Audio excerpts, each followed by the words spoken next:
রুই মাছ দিয়ে পটল আর আলু দিয়ে সেহরির জন্য রান্না করব।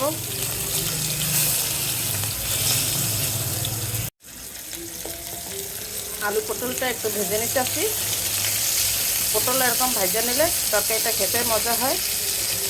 আজকে একদম কম মশলায় রান্না করব। এখানে পেঁয়াজ বাটা সব কিছু মশলা আছে।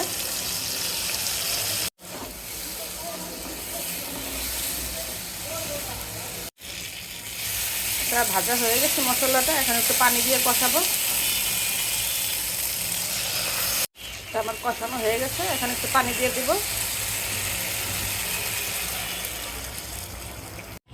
ঝোলটা ফুটে গেছে, এখন আমি মাছটা দিয়ে দেব।